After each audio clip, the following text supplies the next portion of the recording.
18. Le 7-9-30 Listen anywhere. 万维读吧， وحده من سوريا. 再聊聊。 More. sur France Inter. Bonjour Pierre Aski. Bonjour Nicolas. Dans Géopolitique ce matin, vous vous demandez si l'heure de l'Inde est arrivée. Air India n'avait pas commandé d'avion neuf depuis 17 ans. Hier, la compagnie indienne a passé le contrat du siècle. 470 avions d'un seul coup, la plus grosse commande de l'histoire de l'aviation. 250 Airbus et 220 Boeing pour la compagnie nationale indienne, privatisée l'an dernier et qui a d'énormes ambitions. Pour l'occasion, le Premier ministre indien Narendra Modi était en visioconférence, d'abord avec Emmanuel Macron, puis avec Joe Biden. Ce type d'annonce spectaculaire était il y a quelques années l'apanage de la Chine ou des compagnies aériennes du Golfe. L'Inde était le parent pauvre du monde émergent, d'immenses talents, mais des handicaps majeurs qui l'empêchaient de percer. Cette fatalité appartient-elle au passé ? L'Inde aimerait le croire. Elle qui affiche l'une des plus fortes croissances économiques au monde et devrait devenir la 3e économie mondiale d'ici la fin de la décennie, derrière les États-Unis et la Chine, les deux géants asiatiques dans le trio de tête. Ce réveil indien se retrouve dans son positionnement géopolitique, comme l'a montré la guerre en Ukraine. Un équilibre subtil, révélateur d'un changement à l'échelle mondiale. Et de quoi s'agit-il, Pierre ? L'Inde, Nicolas, a refusé de condamner la Russie pour son invasion de l'Ukraine et a même accru ses achats d'hydrocarbures à Moscou, profitant des prix cassés.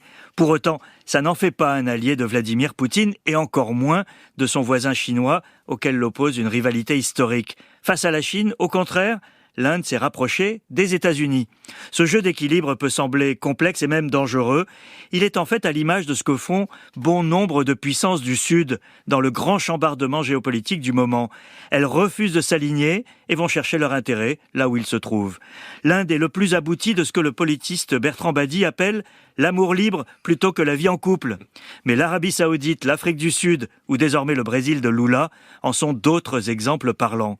Les pays occidentaux qui s'attendaient à voir l'agression russe unanimement condamnée au nom du droit international ont été surpris par cette émancipation de pays trop longtemps considérés comme acquis. Et quel rôle, Pierre, l'Inde veut-elle jouer dans ce nouveau contexte ? Dans un monde sans bloc figé, l'Inde aspire à être l'un des principaux pôles. Elle déploie ses ailes cette année en présidant 2 cercles bien distincts. Le G20, qui regroupe les grandes économies mondiales, et l'Organisation de coopération de Shanghai, le club initialement fondé par la Russie et la Chine et qui a des allures d'alliance anti-occidentale. Dans ce grand écart libre, l'Inde développe un partenariat stratégique poussé avec un pays moins marqué que les États-Unis, la France, dans la fourniture et la fabrication d'armements par exemple. Emmanuel Macron devrait se rendre en Inde au printemps.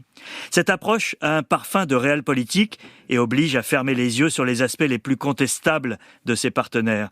Le nationalisme hindou de M. Modi fait partie de cela. Mais dans la définition du nouveau monde en pleine guerre d'Ukraine, la question des droits de l'homme est hélas marginalisée. Pierre Aski, merci.